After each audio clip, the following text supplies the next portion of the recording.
good people of the internet? My name is Miles Kilby, and welcome to the 10th episode of Tremendous Opinions Podcast. We are in double digits, and we are not stopping anytime soon. It's been, I think, going on 2 weeks since the last update, and really, the reason why is I got pretty chapped up in filming the last one, and I was too tired to start over again, and I don't want to do a bunch of cutting and splicing and editing, so, whatever, dude. It'll be alright. A lot has happened since the last episode. It's March 2nd when I'm filming this. Tuesday, March 2nd. That means March Madness is upon us, and I live in God's country, Raleigh, North Carolina, right in the middle of basketball. I love this time of year. My family, for the most part, we grew up in Oklahoma, but I had my uncles and cousins, and there'd be about 20 people at my house the whole ACC tournament. And this is in Oklahoma. This isn't in ACC country. So people thought we were crazy, like when we told them, no, we're taking off work, or, like, this is what we do. This is the ACC tournament. Okay? Obviously, you've heard me talk about my Tar Heels. But it really matters who wins the ACC tournament. It matters for my whole family's morale. If Duke somehow comes away with a regular season title or a ACC tournament title, it's like a rain cloud over my whole family for like 6 months. It means something. Some people don't get it, but we're about that life. I just took off 3 of my vacation days to watch the ACC tournament. So, this is my time of the year. I'm going to go out on a limb, and I'm not going to be super biased with my March Madness picks. It's that time of year, baby. I'll give you 2 Final Four locks, and this is pretty easy. Gonzaga and Iowa. My Cinderella, if you would even call it a Cinderella. This isn't a Butler or a, Florida Gulf Coast of the world. This is USC. But they're unranked. I think they're like 16-9 or something like that. They have some real powerhouse talent at USC. They're just putting it together. I think USC can make a run in this NCAA tournament. At least to Sweet 16, Elite 8, depending on the bracket matchups. I'm going to give you 8 picks for Sweet 16 teams. That's half the Sweet 16. I'm going on a limb on March 2nd. This is before conference tournaments. I'm going to give you 8 teams that are going to be in the Sweet 16. Please, in a couple of weeks, play this back and check me out. UNC is making it to the Sweet 16. I'm not going to be, an airhead and a loser and say they're going to win it all or they're going to the Final Four. They're going to go to the Sweet 16. They owe Roy Williams that much. 2 other ACC schools are going to make the Sweet 16. UNC, Virginia, and Florida State. Virginia, the past 5-6 years, has always been a tough basketball squad, but this year they're not just a defensive unit, they're an offensive unit as well. Florida State, they're phenomenal freshman, Scotty Barnes. He's going to be a lottery pick in the NBA draft this coming up year if he chooses to go. I think he should. I just noticed, I thought that was a bug. Oh my gosh, it's like a piece of a leaf or something. Oh, that almost gave me a heart attack. I've been sitting here with this thing on my shirt the whole time. See, that stuff happens, and I'm not gonna redo it. We're rolling with it, baby. We're rolling with it. I'm too deep now. Florida State's making the Sweet 16. Scotty Barnes is going to average 18 to 22 points a game during the NCAA tournament, and they're going to win a few games. USC, like I said, is my quote unquote Cinderella squad. USC is going to make the Sweet 16. Iowa and Gonzaga, like I said, they're going to the Final Four, so obviously they're going to be in the Sweet 16. And tonight, I was just watching a Illinois Michigan blowout. Illinois is blowing Michigan out of the water. They're up by like 30. But Michigan is a real team. They're 18-1. I'm not just saying they're a real team because they're 18-1. I'm saying it because they have a lot of talent. I really don't know what happened in that Illinois game. Illinois has the bigs to compete with them.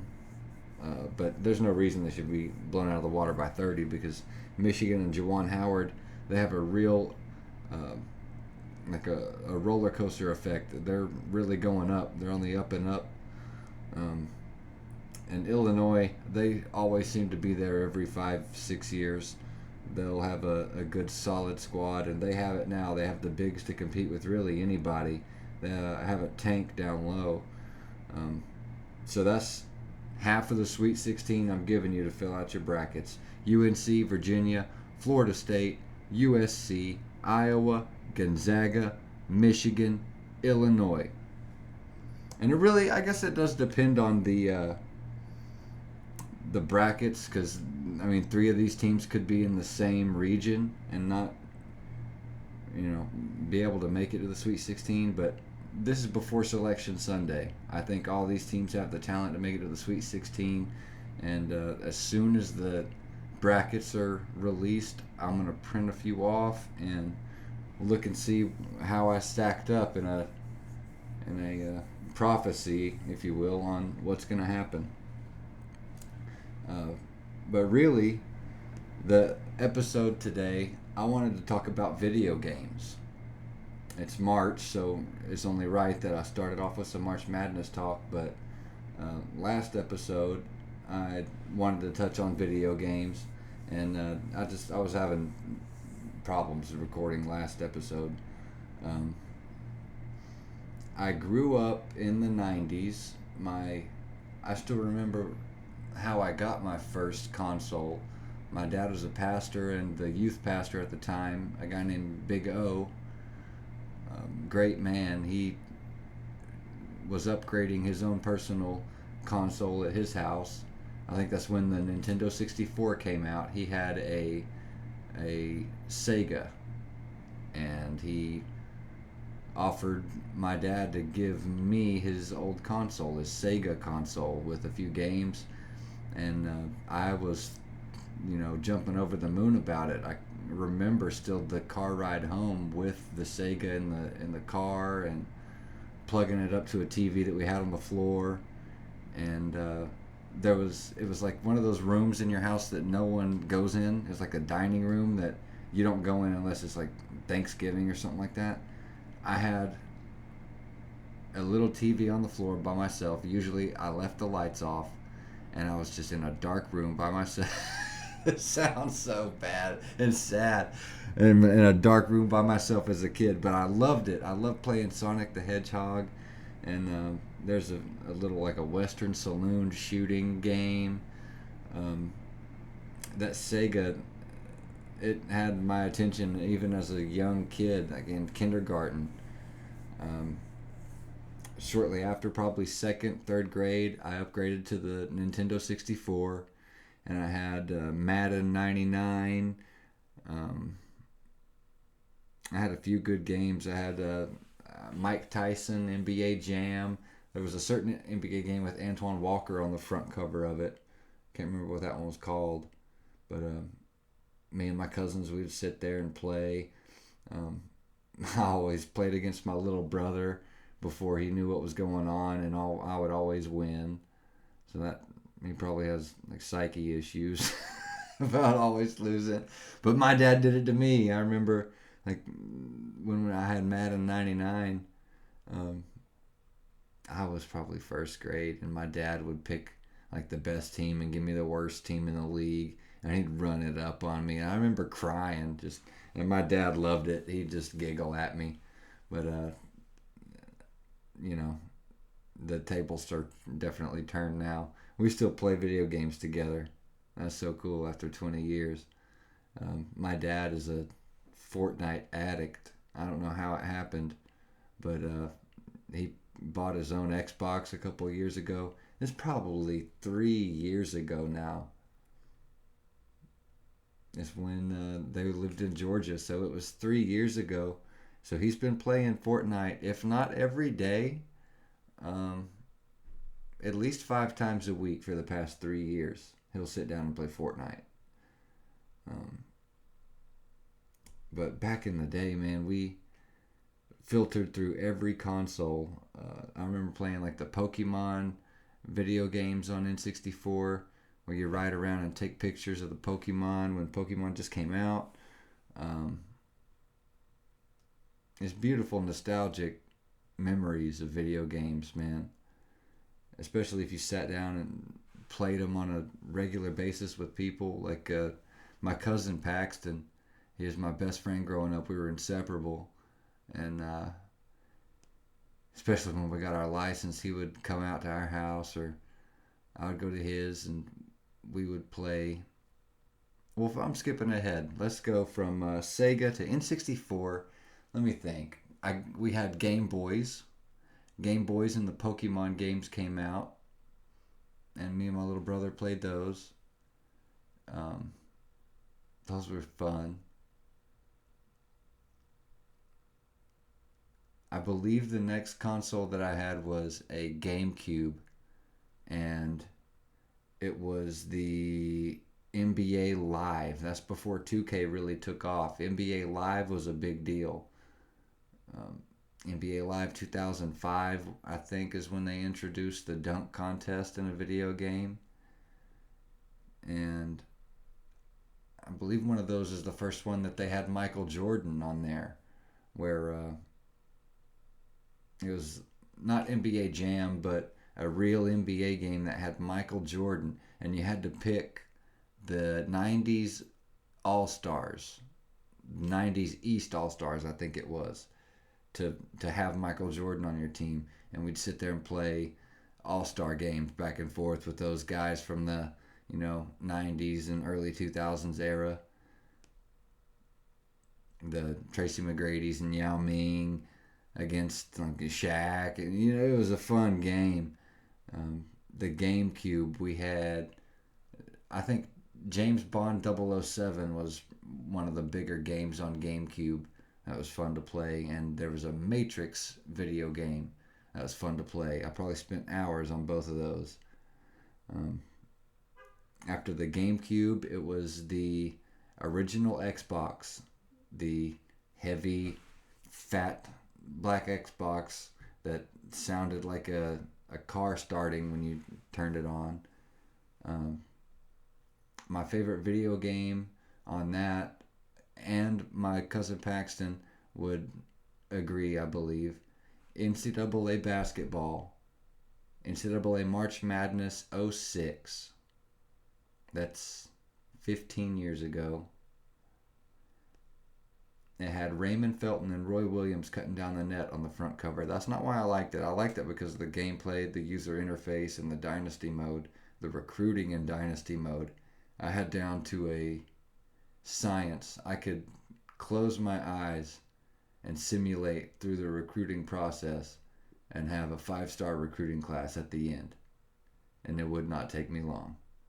And that's not like a figure of speech. Like, I can do that with my eyes closed. I did it. I tried to do it with my eyes closed, and I ended up with a 5-star recruiting class. And we giggled about that all night long. There's a lot of like camaraderie and friendship that could be built through video games.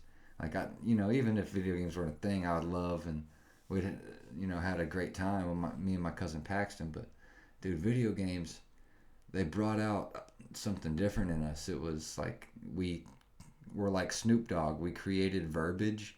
Like, I know Snoop Dogg wasn't the originator of Izzle and faux shizzle, but he made it popular. We were creating words playing video games.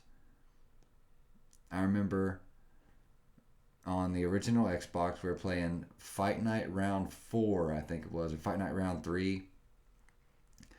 We were fighting heavyweight against this big guy, and the camera angle turned around to where you couldn't really see us. You just saw our opponent's back. And I don't know if they did it on purpose for a goof or whatever, but you could see our opponent's plumber crack sticking out like like 3 inches, dude. It was too much, and we just looked at each other and kept on looking at the game. But the opponent was good. He was like wearing us out, and we were both mad at it, yelling at the TV, like hit him. And I wish I could take credit for it, but Paxton, he uh, he invented a term. We're so stupid. Like we were in 6th grade, I think, and he said the term unknowingly, and I was the one that kept on saying it. So he said, "Punch him in his fat crack." Okay. Okay. He said, "Punch him in his fat crack." So I paused the game and died laughing. And from then on, it's like all summer long and the next 2 school years, I started calling people fat crack. Like, what up, fat crack? What's good, fat crack? And it stuck. The whole middle school started saying fat crack. I don't know why, and I didn't want everyone to. I just thought it sounded funny, and it flew from there. Like the grade above us said it all the time, but and that just started from us playing video games alone, you know. And it's a terrible, you know, example of verbiage, but uh, we had so many sayings and things that were inspired from video games. And looking back, man, those summer nights, I know that people in the 70s and 80s must have had a great time, but just chilling out, eating a box of Cheez-Its, and getting lost in video games with your best friend. Man, such good times. Um, After the original Xbox, I mean, well, I can't shoot past the NCAA football games either with Jared Zabransky, Reggie Bush on the cover. Those were great games, fun games, the Campus Legend modes. But still, NCAA '06 with Raymond Felton takes the cake for me. And I would hope that there's someone else out there that would agree. I've never really heard anyone talking about that game, but the gameplay and the recruiting process, it was so fun, man. So whoever made that game did something right. Um, then Xbox 360 came out, and the ability to play with people. I mean, you could play online and like multiplayer, but with the Xbox, the original version, we would have to put 4 Xboxes in a room and connect them to one another and have four separate TVs split 4 ways. So we could play Halo 8 on 8, but you'd have to have 16 people, which we did. We had 16 people in a room at the church playing Halo. 4 people per TV. You had a little square smaller than my computer screen on these individual TVs, and 8 versus 8 for hours. People were sweating leaving those rooms and hungry, but it was so fun to just wear each other out and be in the room yelling at each other and then checking the stats after the games. We had such a big time playing Halo Halo 1 when it first came out. And then Xbox 360 came out. The ability for online multiplayer. Halo 3 rocked our worlds. My Uncle Ryan got involved. At my cousin's house, we had probably 4 TVs going with, yeah, 4 TVs going, 4 separate Xboxes, and you had to buy the disc. So we had 4 separate copies of Halo 3 going as hard as you could imagine. Twilight years of my life, man, spent playing video games. So to all those moms and dads, I mean, a lot of people's opinions have changed after they see Ninja making millions of dollars. But video games aren't all that bad. And I'm now a 28-year-old adult working 70 plus hours a week. And I will tell you, video games are amazing. Especially this day and age. I mean, like I said, we play Fortnite every week. And it's like a family time now. You know, my brother lives in Georgia. My other brother's about to move to college. So especially when he's gone to college, we'll be playing Fortnite, dude. Call of Duty. We'll be playing something. And having a big time. That's what we do. That's what we do. So,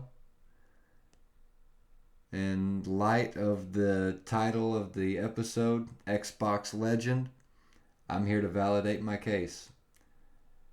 In the time that I spent away from uploading a new episode, I managed to rip some of my Xbox recordings and mash them up together. So, viewers of the YouTube platform, I hope you enjoy it. And listeners, you'll have to check out the YouTube version to see exactly what's going on. And I hope it doesn't give you an ear beating. But thank you guys for tuning in to Tremendous Opinions episode 10. See, I don't even know what I'm doing. You know, I talk about March Madness and video games. We go with the flow here, baby. I'm not tripping on nothing. Episode 10, Tremendous Opinions, March Madness. Go Tar Heels. See you next time. Check the video out. Hope you enjoy it. Thanks, guys. Here we go, people. The much anticipated to the house. 4 interceptions after the 4th pick against the Dolphins. God bless them. Very next play. Give it to me. Give me that funk, that sweet, that nasty, that funky stuff. User Lurk. Taking that thing to the house. Do it. Picked off at the 46. Well, he's free going down the left side. It's a foot race. And he will score. Touchdown, Baltimore. That's the story of the game. They've been suffocating all game long on defense. Big old pile of deep dupes falling over himself on the sideline. Taking that thing back to the hang. The poor football team took a beating on the sideline, covering slack from old linebacker, couldn't make it out there. Very next play, Mostine. Right into the end zone. Perfect. I love playing with Tuda, man. Xbox Legends, baby. Here we go. User Lurk, User Lurk. Looking like Dante Hall in 04. Which way does he want to go? Which way does he want to go? Whichever way can take him to the house. That way. Big old corn-fed can't catch Tuda. Here we go, baby. Switch it up. Juice Man Jones. This is a legend right here. The best true point guard since Magic. Look at the damage. To Corey, I played a lot of 2K with my brother Corey, and Coleman couldn't hit a corner 3 to save his life, but it needs a better pass, baby. Look at a Magic Juice Man Jones. Little fancy footwork. Throw it up. Got the board ski. Here's Loose Caboose running the break in the Stackhouse uni. Oh my goodness. Ugh. Wow wow. And he got the ups too. Juice Man Jones got it all, baby. The only time Coleman ever passed the rock. Yeah. Don't jump with Juice Man, cause he's a big boy. He's a big old boy. Oh no, I should have threw the oop to Corey, but yakada yak yak yak yak yak. 18 assists in that game. Oh, wow, wee wah. Look at the lockdown D. The good team defense. Box out. Stay back on D. Box out. Look at the teammate grade. Now the teammate grade's bad, but it should be better because, ooh, look at the pump faking. Goodness, Juice Man. Chill, bro. I remember this game. These guys really should have beat us really bad. Me and a random.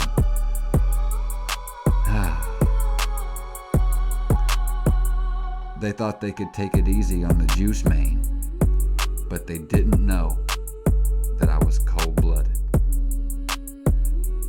With the drive left in the for the Dubski. And this is the career mode. NBA Finals, rookie season, game 4. This is the clinching game. We're up 3-0. It was a 3-point game before the free throws. Greened them both. Here we go, baby. Crunch time. Lakers, Celtics. You couldn't write this. This is the Juice Man. No, he didn't. Yes, he did. Juice Man. Throwing himself on the floor with no regard for his... Oh my goodness, Juice Man Jones.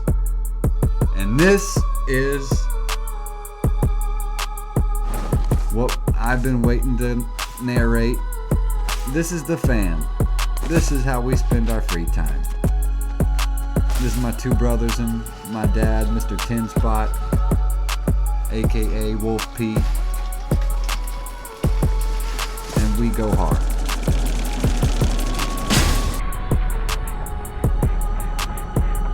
Trying out for the X Games on Fortnite.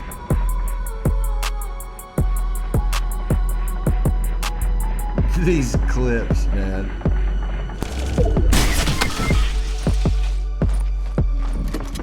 I was nasty with the plunger nades, dude.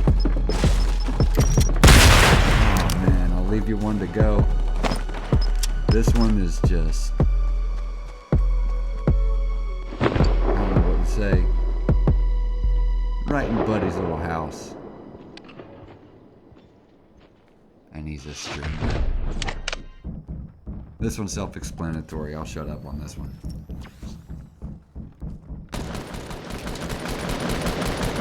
You know what? No, I won't. Because I capped a full team with one clip on a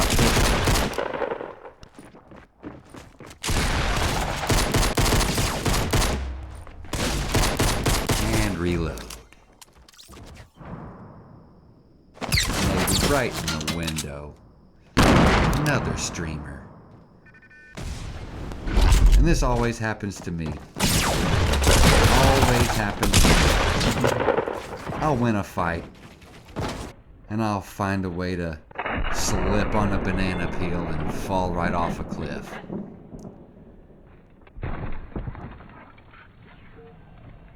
And that's when I break my controller. Happened to me too many times to record. This is my favorite suit.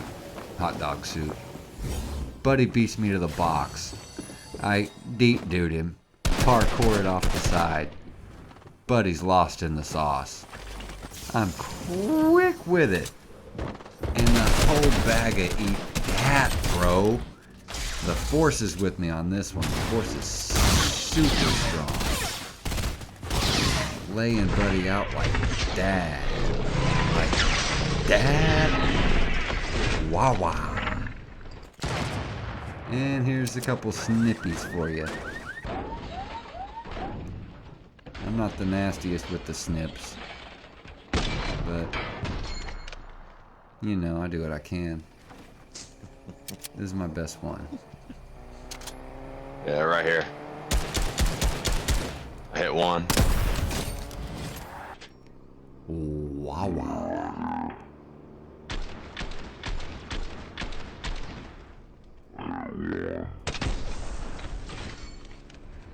And that's it. Thanks for watching, guys. See you next week.